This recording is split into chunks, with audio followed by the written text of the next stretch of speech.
todos. Essa é a nossa série de mensagens do mês de janeiro, compreendendo conceitos bíblicos. Eu tenho explicado a vocês um conceito bíblico importante e difícil ao mesmo tempo. O conceito Jesus é a palavra. Ele é importante porque é fundamental à fé cristã, mas é difícil por causa dos conceitos que estão anexados a essa expressão Jesus ser a palavra. Eu falei isso para vocês na semana passada, há 4 ideias que aparecem sobre o significado de Jesus ser a palavra. Primeiro, Jesus ser a palavra significa que ele é a palavra pela qual Deus cria. E eu expliquei isso para vocês na semana passada. Segundo, Jesus ser a palavra significa que ele é a palavra da palavra profética, que é o que eu vou explicar hoje. Terceiro, Jesus ser a palavra significa que ele é a palavra das Escrituras. E quarto, Jesus ser a palavra significa que ele é a palavra de sabedoria. Então veja, quando nós dizemos Jesus é a palavra, há mais de uma ideia por trás deste conceito. Por isso que eu estou explicando pausadamente os textos de 1 João, capítulo 1, até o versículo 18, capítulo 1, versículo 1 até o versículo 18, para a gente tentar entender todos esses aspectos. Então, o primeiro aspecto, retomando, quando nós dizemos que Jesus é a palavra, nós estamos dizendo que foi por meio de Jesus que Deus criou todas as coisas. Hoje, eu quero explicar a vocês que quando nós dizemos que Jesus é a palavra, isso significa que ele é a palavra profética de Deus. Para explicar isso, eu queria pegar aqui o versículo 6, 7 e 8. Nós vamos ler esses textos aqui pelo menos umas 4 vezes para explicar todas as nuances do que está sendo dito aí. Vamos à primeira leitura. Deus enviou um homem chamado João para falar a respeito da luz, a fim de que, por meio de seu testemunho, todos cresçam. Ele não era luz, mas veio para falar da luz. Tem um primeiro ponto aqui importante que deveria chamar a nossa atenção. Se o escritor do Evangelho deseja apresentar Jesus como sendo a palavra de Deus, e eu expliquei isso na semana passada, se ele deseja apresentar Jesus para as comunidades joaninas como sendo a palavra de Deus, por que na introdução do Evangelho ele fala de João? E esse é um ponto importante. Que relação há entre a história de João e Jesus Cristo como a palavra? Porque, eu repito, ele está explicando que Jesus é o Logos, Jesus é a palavra. E enquanto apresenta a sua explicação, ele fala de João. Então deve haver alguma conexão entre a história de João e Jesus ser a palavra. E eu quero explicar isso para vocês com uma citação do Craig Kinley, que eu considero valiosa demais. Tem 2 motivos por que João aparece. 2 teorias merecem maior atenção. O autor contrasta o profeta João como Senhor Supremo, porque alguns contemporâneos estavam exaltando João de forma inadequada. E o autor utiliza João para desempenhar uma função simbólica mais ampla, a saber, a importância de uma testemunha. Veja, Kinley está dizendo para a gente que há 2 motivos porque o escritor do Evangelho de João, numa apresentação que trata sobre Jesus como a palavra de Deus, citar a história de João, que nós conhecemos como Batista. Primeiro motivo, para mostrar que Jesus é o cumprimento de uma profecia que João anunciava. Não sei se você sabe, mas aqui nos evangelhos, João é apresentado como um profeta. João é reverenciado como um profeta. Ele tem grande reputação entre os judeus. inclusive entre os judeus da comunidade joanina, que eu expliquei para vocês na semana passada. Se você não estava presente, eu recomendo que você assista, para você entender todas as dimensões do que é Jesus ser a palavra. Então, João é um profeta, e o profeta tem uma mensagem, o profeta tem uma profecia. Qual é a profecia de João? O conteúdo da profecia de João é Jesus. Jesus é o cumprimento da profecia de João. Então este é o primeiro motivo porque João aparece na história, porque ele aparece no deserto falando sobre um enviado de Deus, um ungido de Deus, e quando Jesus aparece, aquelas pessoas estão vendo precisamente a profecia de João se cumprir. O segundo motivo para ele apresentar João está relacionado ao fato de João ser uma testemunha que vai dar crédito e credibilidade à obra e à pessoa de Jesus. Não sei se você já viu essas histórias, principalmente de casais antigos. Eles mostram assim fotos do casal antigo, quando um dos dois ainda eram muito feios. Senhora, quando ninguém acreditava, eu fui lá, peguei essa terra arrasada, investi, ó como está bonito hoje. Então, quando ninguém conhecia Jesus, quando ninguém sabia quem era Jesus, João se levantou como testemunha dele, indicando que ele era ungido e enviado do Senhor. E isso aqui é fenomenal, porque João foi a primeira testemunha a falar sobre Jesus, antes mesmo de Jesus enviar os seus apóstolos. João profetizou sobre Jesus, anunciou sobre Jesus e deu testemunho sobre Jesus. Nesse sentido, o que significa dizer que Jesus é a palavra? Significa que ele é o cumprimento da profecia de João. Por isso, Jesus é a palavra profética. Porque aquilo que João falou sobre Jesus, aquilo que João preparou o caminho de Jesus, e ele é chamado assim, aquele que prepara o caminho. Tudo aquilo que João disse, eles viram se cumprir em Cristo Jesus. A profecia de João estava ali diante deles. Cristo Jesus é o cumprimento desta promessa. E aí eu queria ler com vocês novamente o texto, versículos 6, 7 e 8, para você perceber comigo como isso vai ficar muito mais claro aí na passagem. Deus enviou um homem chamado João para falar a respeito da luz, a fim de que, por meio de seu testemunho, todos crescem. Ele não era luz, mas veio para falar da luz. Este João que está sendo mencionado aqui no texto não é qualquer pessoa. O Evangelho faz questão de dizer que ele foi um homem enviado pelo Senhor. E é assim que os textos bíblicos tratam os profetas, como homens enviados pelo Senhor. No caso de João, a reputação dele indica que ele era de fato um profeta. E de fato um profeta enviado pelo Senhor. Inclusive, foi por causa de uma das suas profecias que ele morreu, decapitado por Herodes. E este é o João. Mas além de dizer que ele foi enviado pelo Senhor para ser um profeta que dá testemunho de Jesus como a palavra, o texto diz mais uma coisa além dele ser profeta. O que mais João é além de profeta? Testemunha.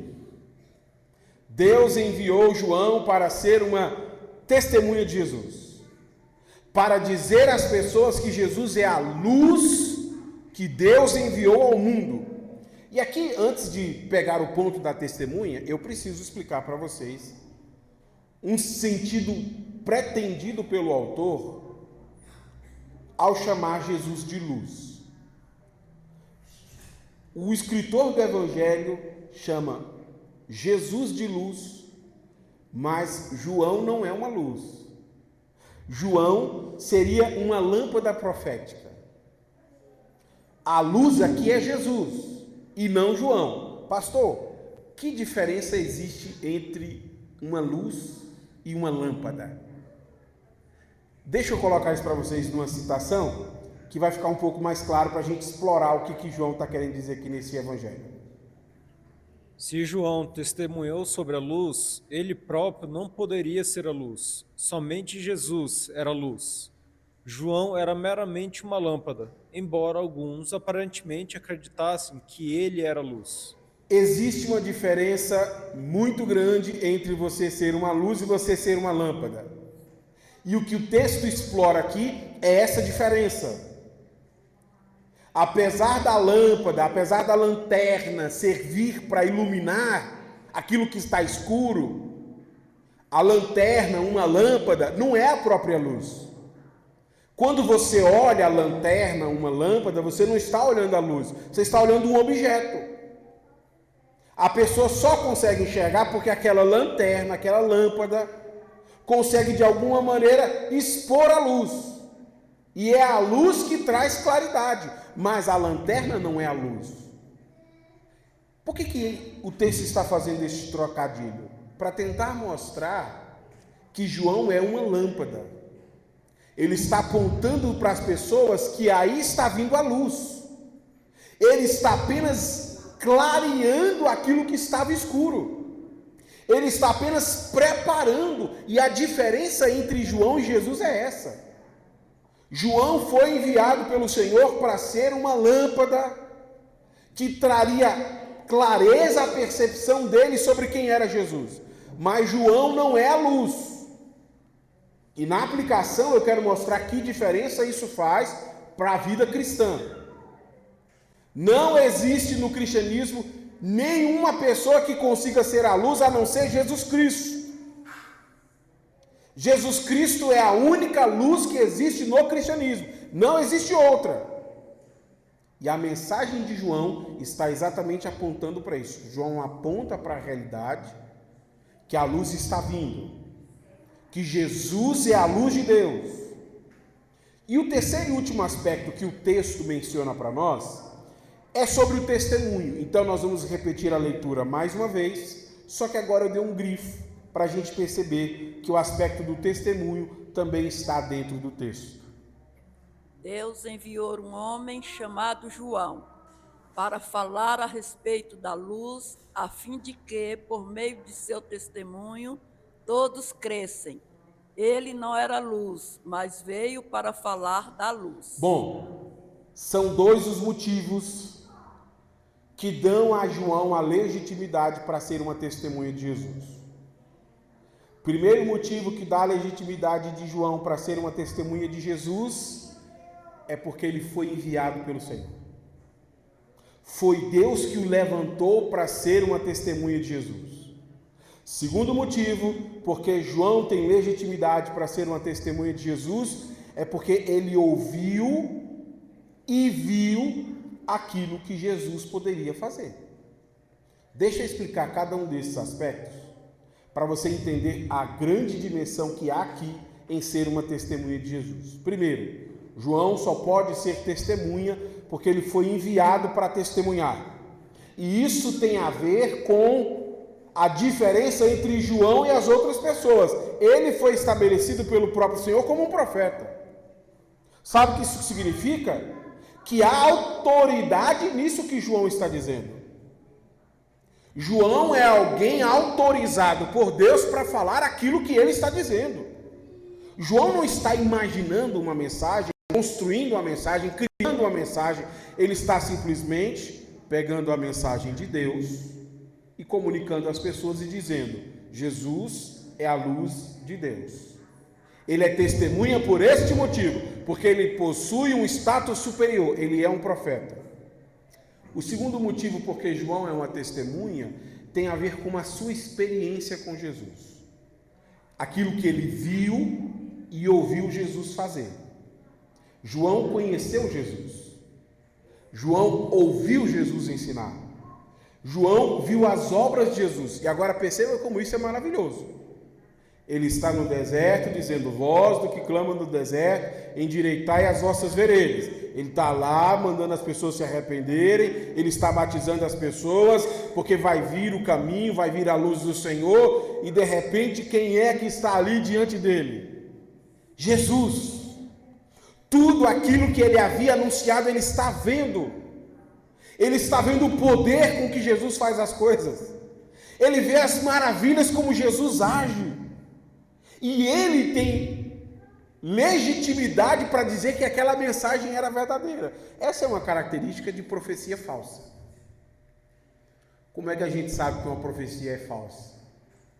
Quando ela não se cumpre. Quando ela não se cumpre, é uma profecia falsa. Se falou e não aconteceu, não é verdade. Não, pastor, mas não tem outra. Se falou e não aconteceu, não é verdade.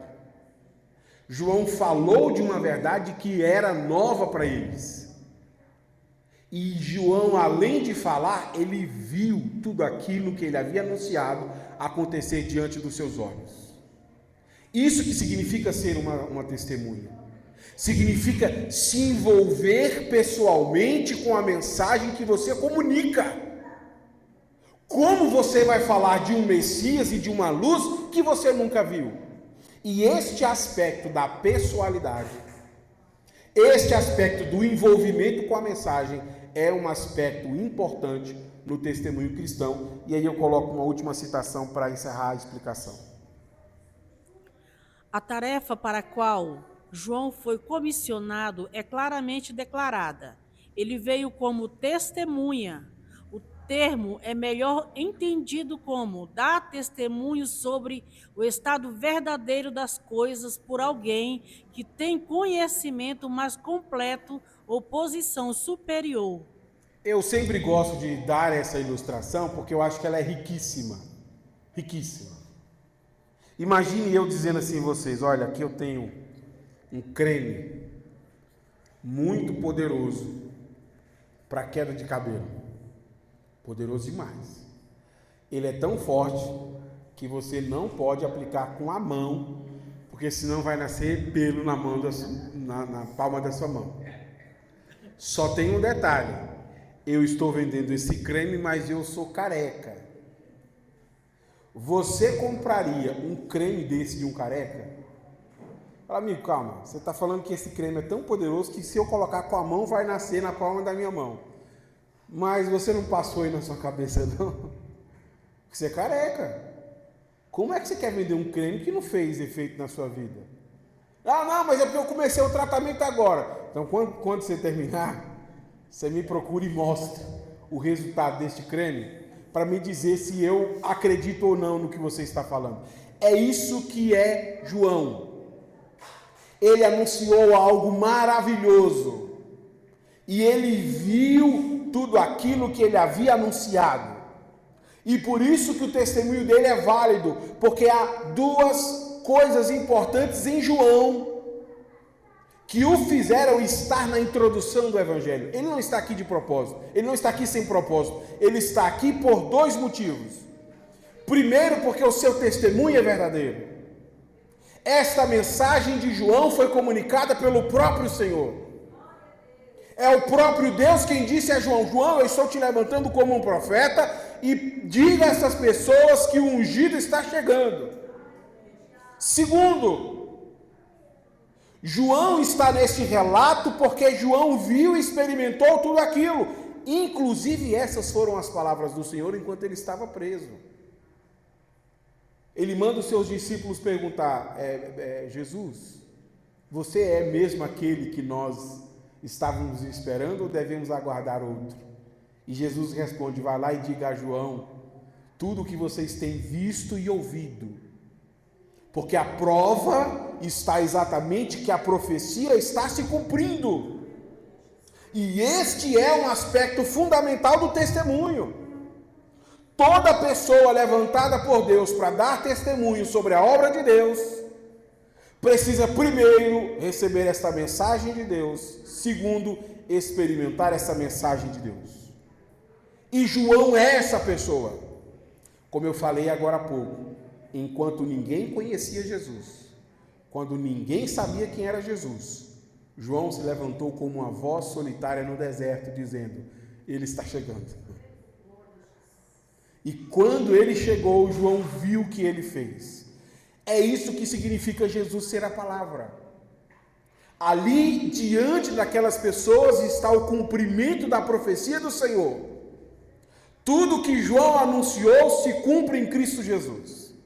Sabendo disso, eu queria fazer algumas aplicações desafiadoras para nós.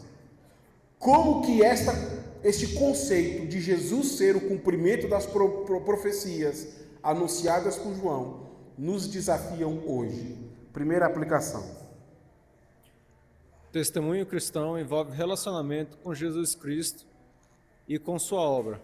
Querido Leão, você poderia ler de novo, só para dar ênfase. Eu queria que você prestasse atenção nisso, porque isso aqui vai arder nossas orelhas. O testemunho cristão envolve relacionamento com Jesus Cristo e com sua obra. Muito bem. Deixa eu explicar isso para vocês com um exemplo, e aí vai fazer sentido. O exemplo é o seguinte: suponhamos que eu decida chegar aqui e contar a vocês um testemunho. Gente, eu tinha uma vida muito difícil, muito pobre.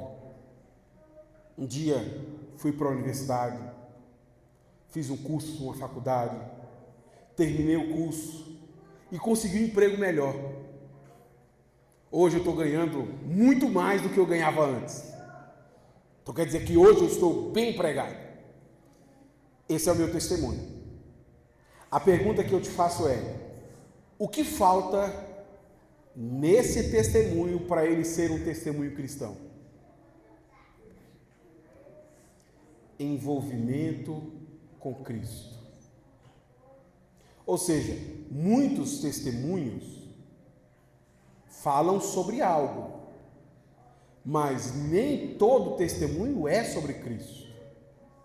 Para ser um testemunho cristão é preciso o quê? Ter um envolvimento com Cristo. Isso parece ser simples, mas não é.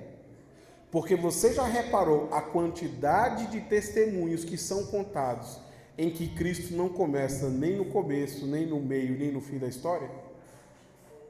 Queria contar um testemunho: comprei uma casa, uau, que testemunho incrível, mas não serve para nós.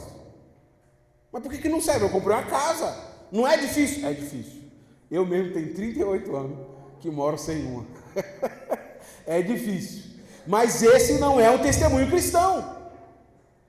Porque o testemunho cristão tem a ver com a sua experiência de envolvimento com a pessoa e com a obra de Cristo. E às vezes, nós damos muito mais ênfase àquilo que não é testemunho cristão do que aquilo que é testemunho cristão. Esse exercício é muito simples. Se chegassem duas pessoas diferentes aqui para testemunhar, e um dissesse assim: irmãos, há um ano atrás, eu estava morando de aluguel, numa pindaíba doida. Hoje, eu tenho uma casa, um carro e uma poupança abençoada por Deus. Provavelmente a gente daria tanto glória a Deus que o irmão ficaria feliz. Mas se outra pessoa viesse e dissesse: irmãos, há um ano atrás, eu era pobre, perdido e pecador, mas então eu me encontrei com Jesus e Ele foi uma luz que me conduziu até Deus. Provavelmente alguém diria: tá, foi só isso? Não aconteceu mais nada? Você não comprou nada? Você não conquistou nada? Nossa, isso aí está fraco, esse seu testemunho. Não, irmão, melhora um pouquinho mais o seu testemunho e depois você vem contar para a gente. Isso se tornou uma tendência entre os cristãos. E eu repito, quando chega final de ano e início de ano, a gente vê que a tendência vai se reproduzindo. A gente abre espaço para isso como se fosse maravilhoso. Venha contar as suas conquistas pessoais.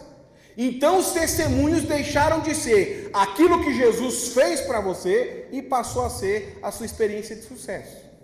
Eu sinto em muitos testemunhos que nós estamos numa reunião de pirâmide. Você já participou de alguma reunião de pirâmide? Eu já. Que tem gente que é chata. Não, vai mudar a sua vida, eu não quero saber disso não. Vai, pelo amor de Deus. Não vou. Você é meu amigo ou não é? Tá bom, eu vou lá porque por respeito. Aí você chega lá, a pessoa conta uma história maravilhosa de conquista, de superação. Pronto! Esta vida é para você. Você só precisa trazer mais 10 pessoas e cada um precisa ajudar com R$1.000. Aí você fala, pirâmide, por isso aqui.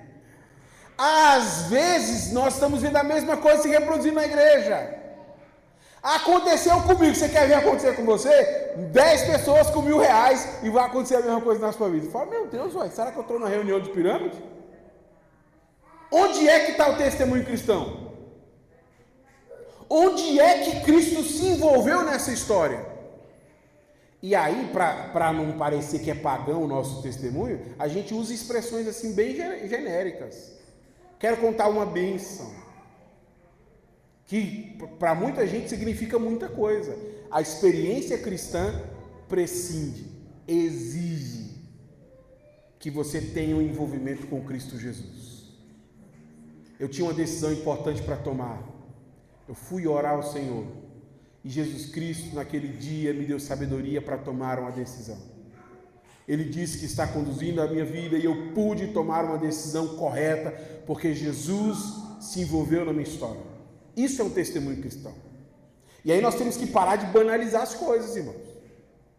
Porque às vezes, para dar uma espiritualizada, a gente coloca Jesus em cada enrascada. Faz besteira o ano todo, aí no final bota Jesus no meio só para parecer que é um testemunho cristão.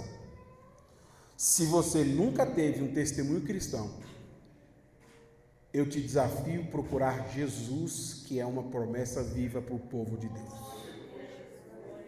Eu não estou falando de coisas abstratas, estou falando de coisas reais. É de fato Jesus se envolver com a sua vida, mudar a sua vida e transformar a sua vida. E o seu testemunho começa: Jesus entrou na minha vida, mudou minha vida, transformou minha vida. Isso é um testemunho cristão. Se não há envolvimento de Cristo, nós não queremos saber da sua experiência. Porque às vezes você não está contando a história toda. Às vezes a gente só conta um pedaço da história. Irmãos, eu estava com um plano de vender um carro e vendi o carro. 10 mil a mais do que o carro valia. A gente fica como? Nossa, que bênção maravilhosa. Ele não contou que deu um banho de maquiagem, que o carro estava com o motor fundindo, que vendeu fiado para o cunhado, enganou o irmão. Ele só conta a parte bonita. E a gente às vezes fica impressionado com isso. Nós não deveríamos. Pastor, que testemunho nós temos que valorizar e que testemunho nós temos que buscar? Aquele que tem em Cristo a sua experiência máxima e o evento principal da nossa história. Quer seja de cura, quer seja de livramento, quer seja de provisão, quer seja de resposta, tem que começar com isso. Eu procurei a Cristo e Ele me atendeu nas minhas aflições. Este é o testemunho cristão, e é isso que nós temos que valorizar na igreja. Por isso, se você teve uma experiência de testemunho cristão, contar a sua experiência de testemunho cristão serve para edificar a fé dos seus irmãos. O meu irmão estava enfermo, clamou a Jesus e Jesus o curou. Então, quando eu estiver enfermo, eu vou clamar a Jesus e também creio que serei curado. É Jesus se envolvendo com as nossas vidas e a nossa fé estando sempre firme nele. Eu repito o que disse agora. Se você ainda não teve um testemunho cristão, você deveria procurar Jesus para fazer algo por você que ninguém mais pode. Jesus, eu quero que o Senhor se envolva na minha vida de maneira poderosa. Jesus tem grandes coisas para fazer em nossas vidas, meus irmãos. João já nos anunciou isso na sua profecia. Então nós não podemos estar longe e distante de Jesus, pelo contrário, nós temos que estar desejosos para ver Jesus fazer grandes coisas em nossas vidas. Segunda aplicação: cristãos precisam tomar cuidado para não serem seduzidos com testemunhos de cobiça e ganância. Como hoje nós temos poucos testemunhos cristãos,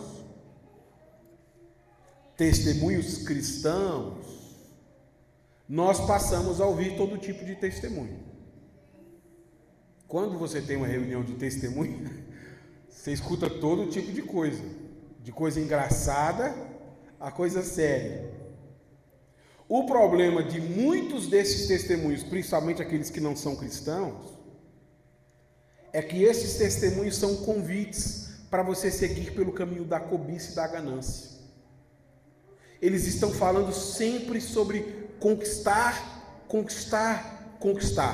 ter um pouquinho mais e um pouquinho mais, e você sai do templo com essa percepção: não, minha vida não está boa, porque o irmão disse que morou de aluguel, comprou uma casa, cara, eu preciso também de um negócio desse na minha vida.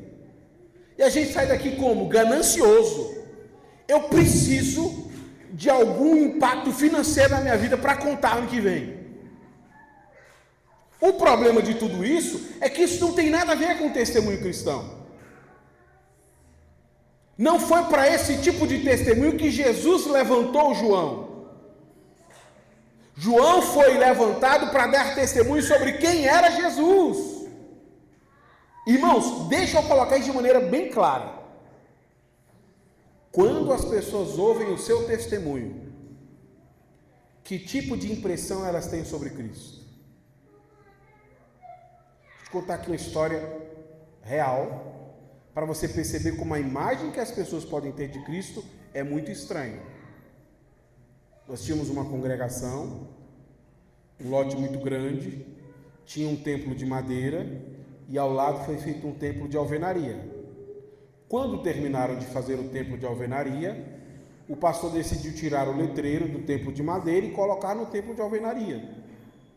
Ele subiu para poder ajudar a tirar o letreiro, caiu da escada, o letreiro caiu em cima dele, ele quebrou os 2 braços. E lá no dia da inauguração, está ele com os 2 braços engessados. Qual foi o testemunho que a irmã da igreja contou? Sabe por que ele caiu? Porque se levantou contra a minha vida. E é isso que Deus faz com todo mundo que se levanta contra a minha vida. Que impressão você tem de um Deus desse? Ixi, eu estou até com medo, viu? Quer dizer que isso aí, estou com medo agora. Você percebe? Todo testemunho dá uma noção sobre quem é Jesus. E por isso que muitos testemunhos são prejudiciais à fé, porque dão uma noção errada de quem é Jesus. Irmã, deixa eu só te explicar uma coisa que está na Bíblia. 1 Tessalonicenses, Paulo diz que o espírito de Satanás atua fazendo coisas poderosas para a gente ter prazer na maldade. Se você ficou feliz porque o pastor caiu e quebrou os 2 braços, você tem alegria na maldade. E quem está agindo sobre essa circunstância é o diabo para te enganar e não Deus. Nós não deveríamos ficar felizes quando alguém sofre qualquer coisa, porque isso não é bíblico. A noção bíblica é: orem por aqueles que vos perseguem, orem pelos seus inimigos. Então, às vezes, os testemunhos criam na cabeça das pessoas uma noção que não existe. E por isso que eu sou uma pessoa que fico atento no testemunho. Às vezes as pessoas se empolgam, eu fico ouvindo. Deixa eu ouvir. Porque se Cristo não for glorificado no final desse testemunho, ele não serve para nada. Para nada. Ele vai apenas prejudicar a fé. Porque sai um povo com uma noção errada sobre quem é Deus, sai crente ganancioso, sai crente contendendo com os outros irmãos. É daí que surgem alguns dos nossos problemas. Porque o irmão vai lá contar o testemunho dele. Eu fui fazer não sei o quê, contei para fulano e deu errado. Não conte o seu sonho para ninguém. Aí lembra de quem? José, né? Ah, você fala, não, irmão, toma o microfone, desce daí, pelo amor de Deus. Aí como é que o crente sai da igreja? Com medo de contar qualquer coisa para qualquer pessoa. Crente com medo, posta uma foto na rede social. Pastor, até senti mal quando postei a foto, de tanto olho gordo que botaram na minha vida. Pensa na quantidade de olho gordo. Irmão, isso é porque você está ruim do juízo. Você anda ouvindo muita bobagem. Porque nós, quando ouvimos falar de Jesus, temos uma fé fortalecida em Jesus. Se nós não estamos fortalecidos em Jesus, e se o nome de Jesus não é glorificado, esse testemunho é muito prejudicial. Pode até ser empolgante, mas é prejudicial. Por isso eu, como pastor de vocês, faço uma recomendação. Se você gosta de testemunho, porque tem gente que gosta. Tem irmão que é empolgado no testemunho. Pastor, se eu pudesse passar o dia todinho ouvindo testemunho, eu passaria. Então deixa eu fazer uma recomendação pastoral. Próxima vez que você for ouvir um testemunho, se esse testemunho não fala sobre quem é Jesus, a obra de Jesus e a pessoa de Jesus, esse testemunho não serve para você, porque não é um testemunho cristão. Terceira aplicação. Todo discípulo de Jesus é enviado como sua testemunha. Ah, você achou que nós íamos ficar sem testemunho, né? Não. Porque o problema não é o testemunho, o problema é a falta de testemunho cristão. Se nós não devemos ouvir testemunho de gente gananciosa, de gente pecadora, o que nós devemos ouvir são testemunhos de cristãos. E aqui tem 2 pontos que eu queria destacar para você. Primeiro ponto: para alguém ser testemunha de Jesus, ele precisa ter conhecido Jesus. Se você não conhecer Jesus e a sua obra, não tem como você dar testemunho dele. Segundo, todo cristão, todo, não é alguns, é todo cristão é chamado a ser uma testemunha de Jesus.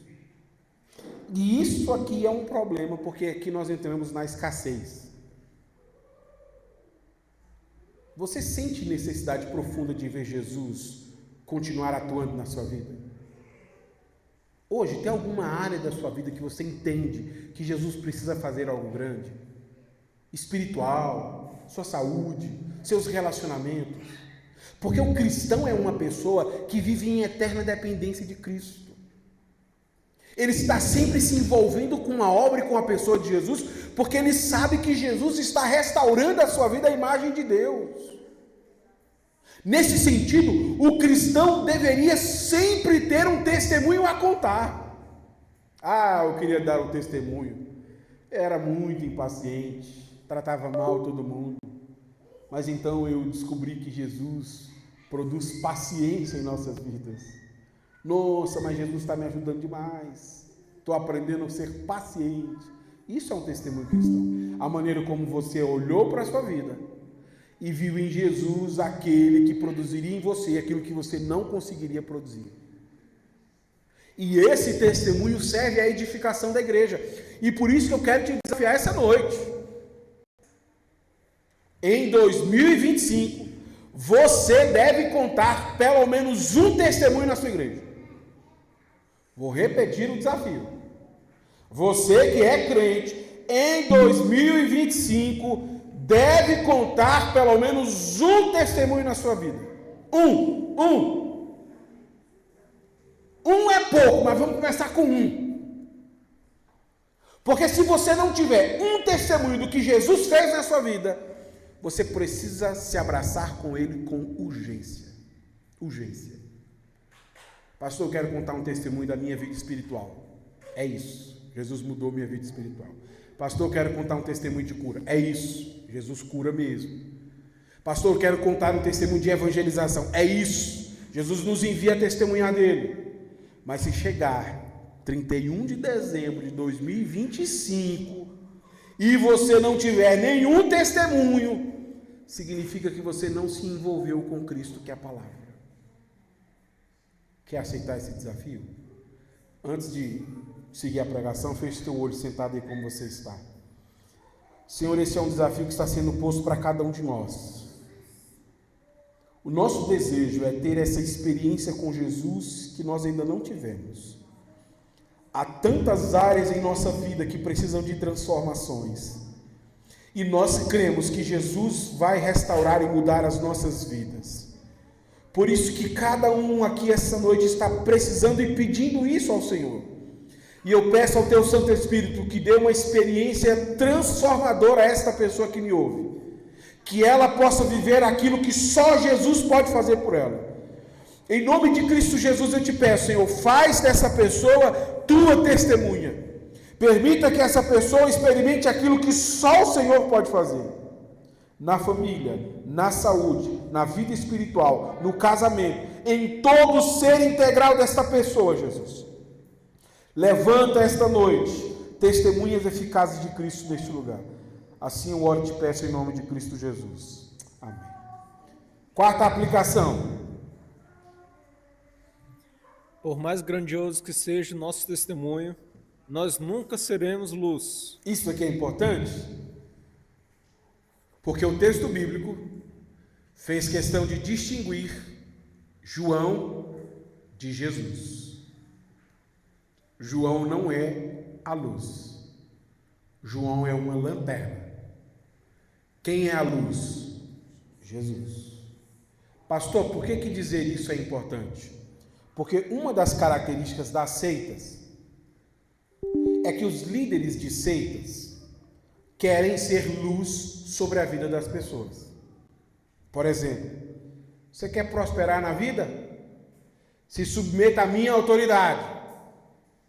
A sua bênção depende de mim. Aí você fala, calma aí. Não estou entendendo muito bem o que você está falando. Eu sou autoridade? Não, calma. De onde é que você está tirando isso?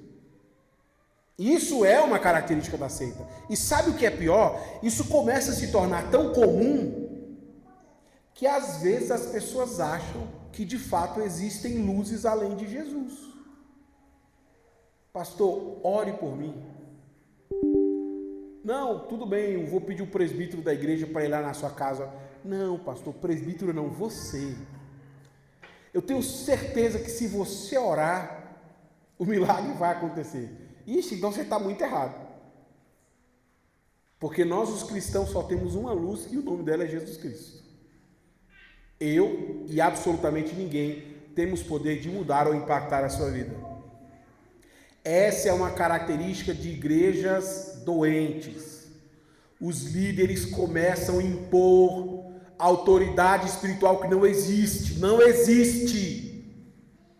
Se você sair desta igreja, sua vida vai para o fundo do poço. Aí o irmão já fica com o quê? Com medo. Porque quem é a luz que ilumina a minha vida? O meu pastor. Pastor, eu posso casar com fulano? Não, você não pode. Como assim eu não posso casar? Eu sou luz sobre sua vida. Se casar vai dar errado. Isso é tão complicado, gente. Porque às vezes o irmão tem o melhor das intenções. Ele quer só fazer tudo direitinho. Aí vai lá consultar com um líder autoritário, o que o líder faz? Eu sou luz sobre sua vida. Não. Na minha e de ninguém. Você está sendo a treva. Você está sendo a escuridão sobre o meu caminho. A única luz que existe é Jesus. Você pode ser uma lâmpada que aponta para Ele. Mas se nem para Ele você está apontando, nem lâmpada você é. Por que é importante você saber isso? Porque ao longo da sua jornada cristã, você vai ter que lidar com pessoas mais diferentes. E às vezes as pessoas querem nos monopolizar com isso. Não, eu sou uma luz de Deus sobre sua vida. Você nem que perto chega a ser luz. Porque só existe uma luz que é Jesus. Você pode ser uma lâmpada apontando para Ele. Mas se você não está apontando para Ele, você é opressivo e autoritário. Graças a Deus nós temos uma boa compreensão disso aqui na nossa igreja local. Mas se um dia você mudar de igreja local, lembre-se dessas palavras. Todo profeta que se levanta se colocando como luz, ele é falso profeta. Todo profeta que se levanta apontando para Jesus como luz, é um verdadeiro profeta.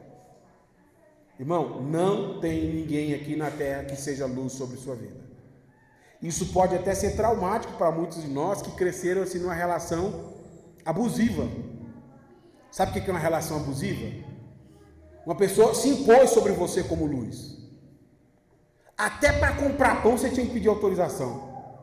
Aí você cresceu assim, a luz sobre minha vida é o meu pastor, é o meu pastor, é o meu pastor. Aí você ouve eu falar isso e fica assim meio, mas será mesmo?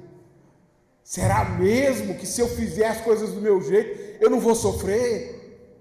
Será mesmo que se o meu pastor não me amaldiçoar, eu não serei amaldiçoado? E a pessoa começa a ficar com medo.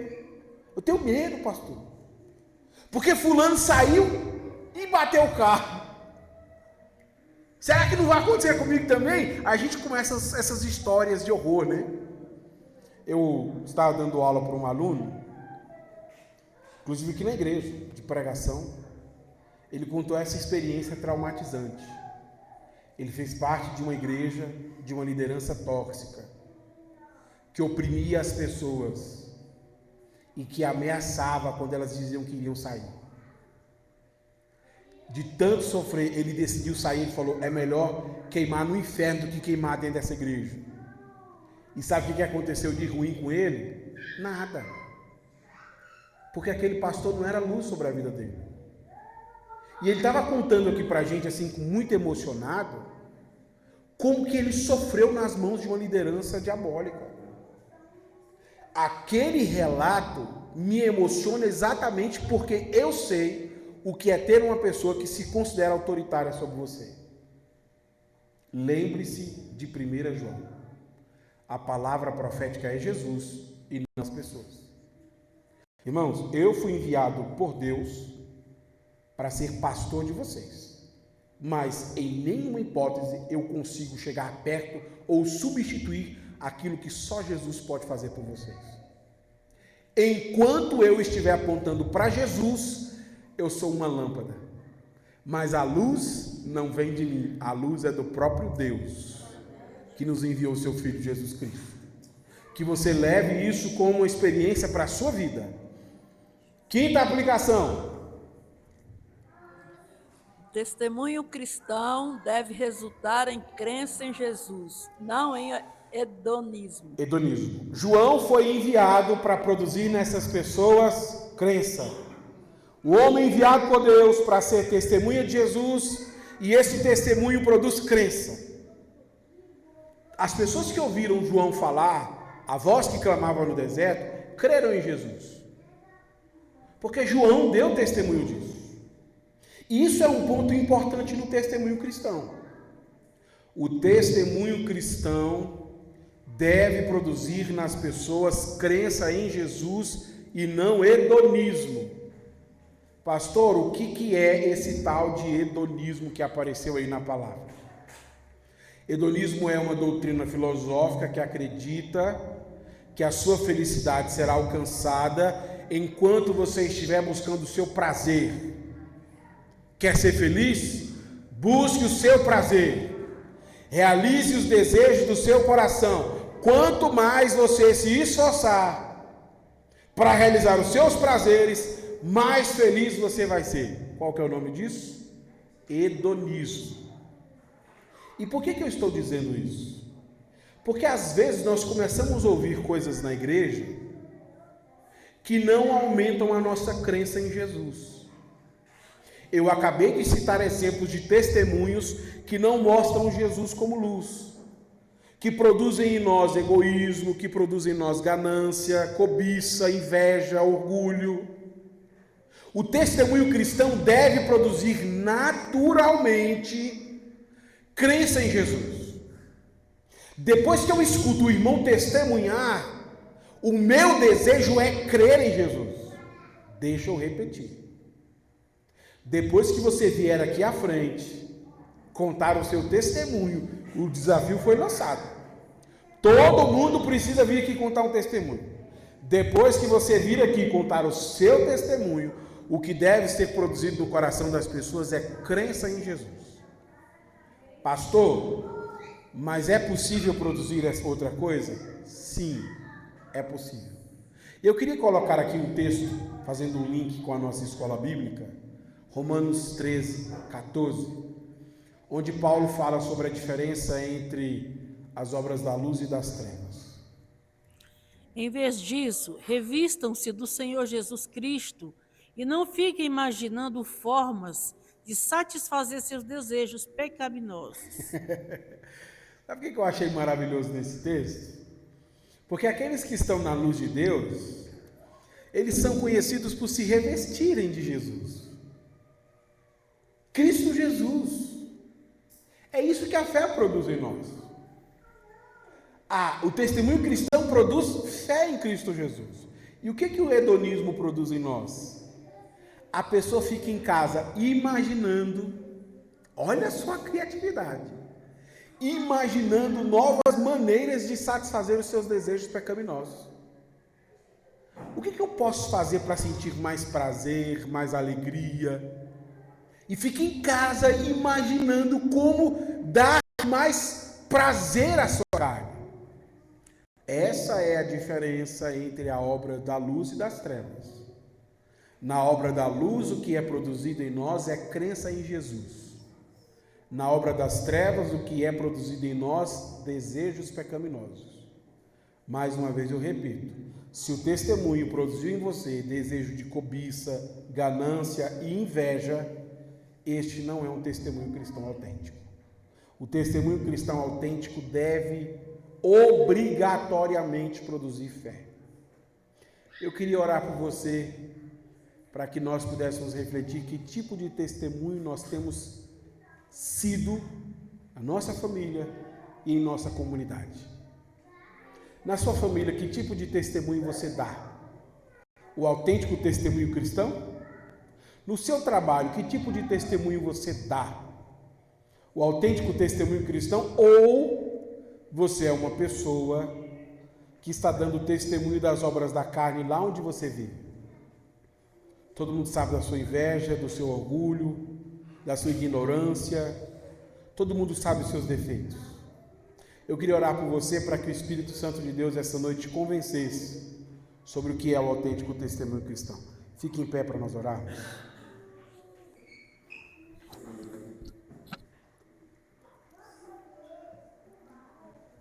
Senhor Jesus, essa noite nós estamos pedindo a sua ajuda